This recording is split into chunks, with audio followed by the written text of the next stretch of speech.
Hi everyone, I thought I would do a very hopefully quick November Steelbook and Blu-ray update. Now this won't be full video of all the ones I've got recently. This is just really the ones I've opened recently, the 3 that I'm getting rid of and the one that I'm keeping. It should be interesting and maybe it won't be, but still in the middle of uploading my Blu-rays at the moment. So let's go ahead and see what films I haven't liked in November and what films I have liked. I have Deepwater Horizon, Mark Wahlberg. I got this from Zavvi and it's got the standard J card with it.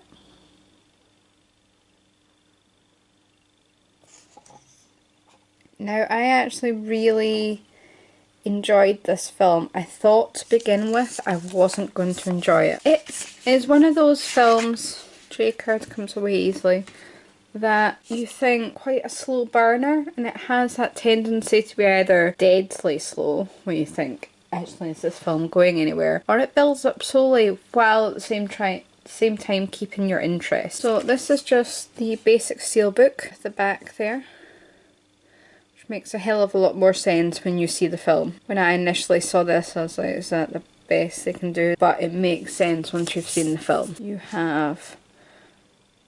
You've got John Malkovich on the right there, and you've got obviously Mark Wahlberg on the left, looking very grubby, very fed up, and you've got the disc.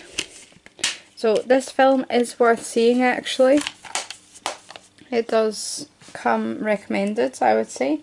I wouldn't say it's amazing. I think the slow start really will put some people off, and it was getting to that point where it was putting me off, but there was just something about it that kept me going, kept me watching. The next film recently came up in my last Blurry Op Collection. Now I went to put this on the other night there. I was like, what do I fancy watching? And then I was like, I really want to watch Johnny Mnemonic again.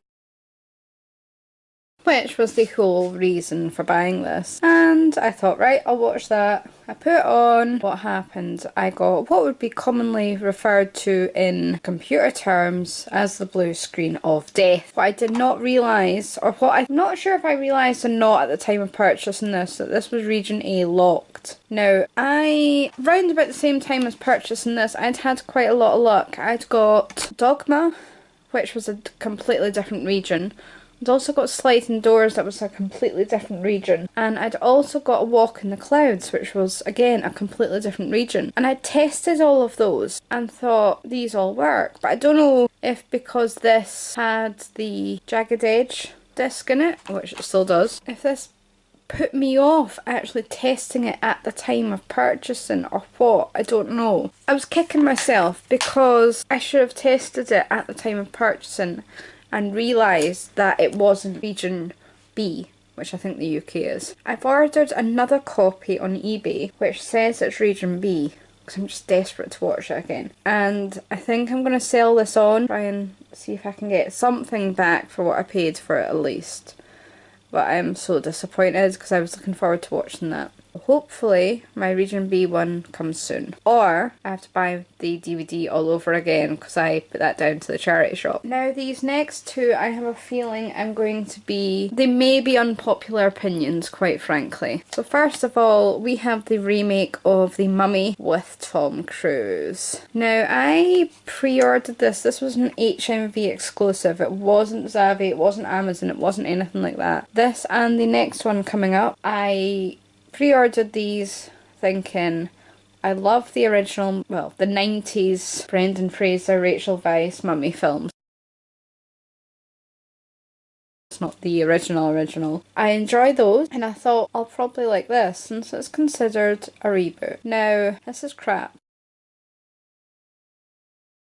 be perfectly honest, this shouldn't have seen the light of day. Tom Cruise was the absolute wrong lead for this. He should never have appeared in it. He should have tossed the script as soon as it came his way. It is so bland. I mean, you'd expect something that's action based to be a bit more inspiring, to be a bit more interesting, like the whole chemistry between Rachel Weisz and Brendan Fraser.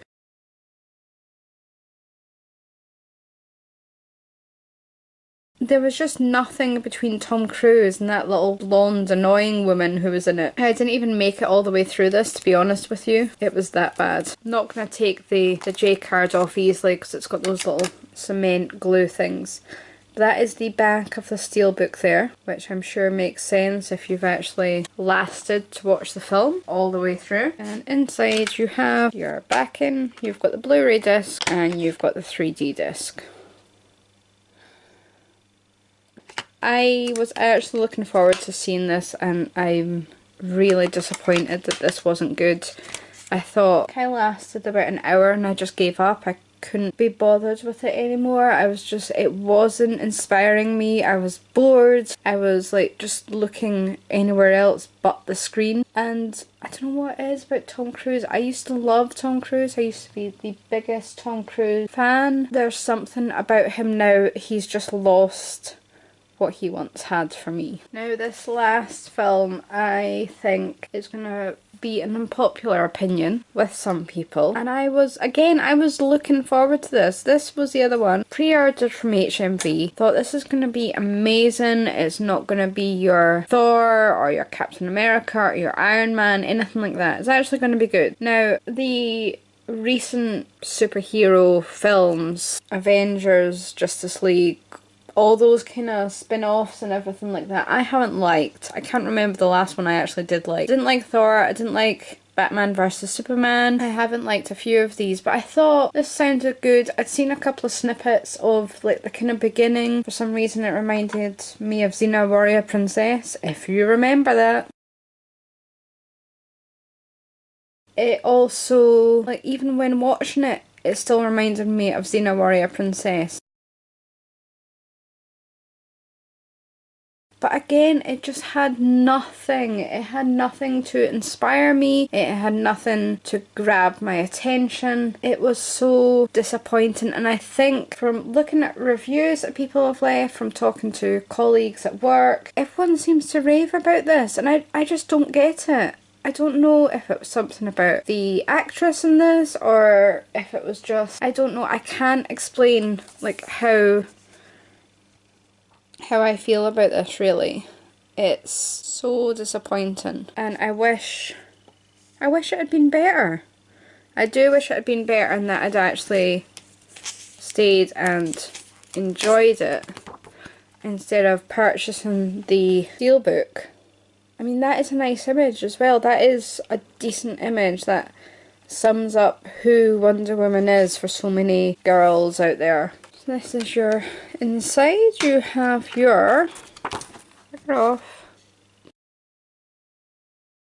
Blu-ray disc, and you have your 3D disc, and you have Wonder Woman. The Mummy and Wonder Woman, both of those I am selling on. I don't know if I'll get the money back that I paid for them or what will happen, particularly because they've now been opened, but the J cards are in reasonable condition, and I think I'm going to try and get some of those wraps to protect them when I do sell them. This was just a really disappointing experience for me, I think. So hopefully some of my next Blu-rays and steelbooks will be better. Too disappointing HMV exclusives. The Mummy was definitely the most disappointing one. I would have liked to have liked Wonder Woman because I think it would have been an excellent film. I think I'm gonna give the superhero series a complete break because there's nothing that I've liked recently. There's nothing that I've sat through. There's nothing that I've bought that I've kept. So guys, I hope you've enjoyed this quick little update.